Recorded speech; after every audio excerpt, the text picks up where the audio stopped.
16वां अध्याय शुरू होता है मित्रों।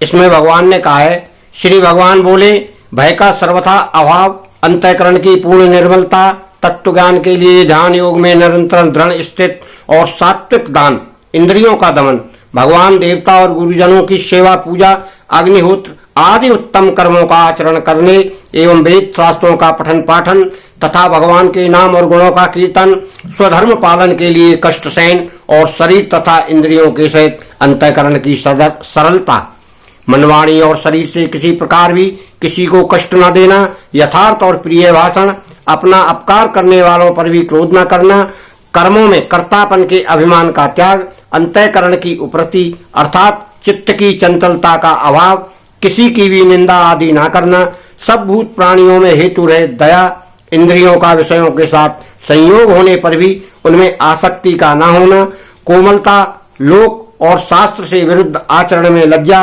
और व्यर्थ चेष्टाओं का अभाव, तेज, क्षमा, धैर्य, बाहर की शुद्धि एवं किसी में भी शत्रु का भाव न होना और अपने मन में पूज्यता के अभिमान का अभाव, ये सब तो हे अर्जुन देवी संपदा को लेकर उत्पन्न हुए पुरुष के लक्षण हैं। हे पार्थ, दंभ, घमंड और अभिमान तथा क्रोध, कठोरता और अज्ञान भी ये सब आसुरी संपदा को लेकर उत्पन्न हुए पुरुष के लक्षण हैं। दैवी संपदा मुक्ति के लिए और आसुरी संपदा बांधने के लिए मानी गई है। इसलिए हे अर्जुन, तू शोक मत कर, क्योंकि तू दैवी संपदा को लेकर उत्पन्न हुआ है। हे अर्जुन, इस लोक में भूतों की सृष्टि यानी मनुष्य समुदाय दो ही प्रकार का है, एक तो दैवी प्रकृति वाला और दूसरा आसुरी प्रकृति वाला।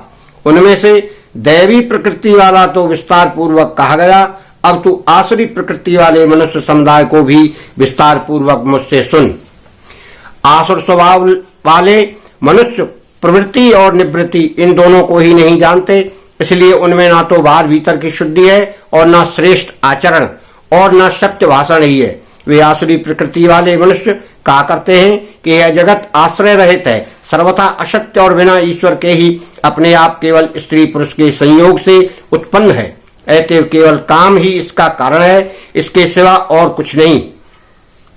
इस मिथ्या ज्ञान को अवलंबन करके जिनका स्वभाव नष्ट हो गया है तथा जिनकी बुद्धि मंद है, वे सबका अपकार करने वाले क्रूर कर्मी मनुष्य केवल जगत के नाश के लिए ही समर्थ होते हैं। वे दंभ, मान और मद से युक्त मनुष्य किसी भी प्रकार भी पूर्ण न होने वाली कामनाओं का आश्रय लेकर अज्ञान से मिथ्या सिद्धांतों को ग्रहण करके और भ्रष्ट आचरणों को धारण करके संसार में विचरते हैं तथा वे मृत्यु पर्यंत रहने वाली असंख्य चिंताओं का आश्रय लेने वाले, विषय भोगों के भोगने में तत्पर रहने वाले और इतना ही सुख है इस प्रकार मानने वाले होते हैं। वे आशा की सैकड़ों फांसियों से बंधे हुए मनुष्य काम क्रोध के प्राण होकर विषय भोगों के लिए अन्यायपूर्वक धन आदि पदार्थों का संग्रह करने की चेष्टा करते हैं। वे सोचा करते हैं कि मैंने आज यह प्राप्त कर लिया और अब मनोरथ प्राप्त कर लूंगा, मेरे पास इतना धन है और फिर यह हो जाएगा और यह कर लूंगा। अब शत्रु मेरे द्वारा मारा गया और उन दूसरे शत्रुओं को भी मैं मार डालूंगा।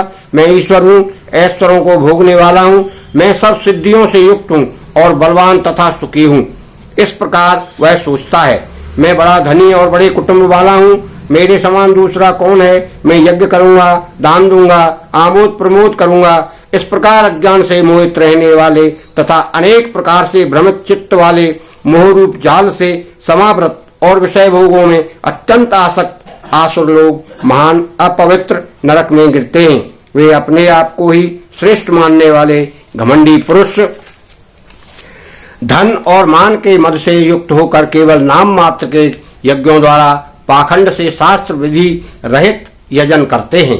वे अहंकार, बल, घमंड, कामना और क्रोध आदि के परायण और दूसरों की निंदा करने वाले पुरुष अपने ही दूसरों के शरीर में स्थित मुझ अंतर्यामी से द्वेष करने वाले होते हैं।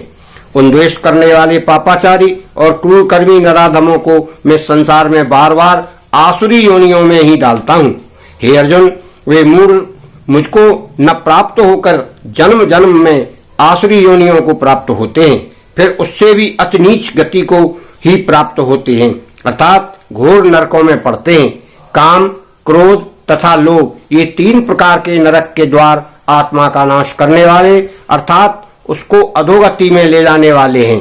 अतएव इन तीनों को त्याग देना चाहिए। हे अर्जुन, इन तीनों नरक के द्वारों से युक्त पुरुष अपने कल्याण का आचरण करता है, इससे वह परम गति को जाता है अर्थात मुझको प्राप्त हो जाता है। जो पुरुष शास्त्र विधि को त्याग कर अपनी इच्छा से मनमाना आचरण करता है वह न सिद्धि को प्राप्त होता है और न परम गति को और न सुख को ही प्राप्त होता है। इससे तेरे लिए इस कर्तव्य और अकर्तव्य की व्यवस्था में शास्त्र ही प्रमाण है, ऐसा जानकर तू शास्त्र विधि से नियत कर्म ही करने योग्य है, करना चाहिए। इस प्रकार के कर्मों से तेरा उद्धार हो जाएगा।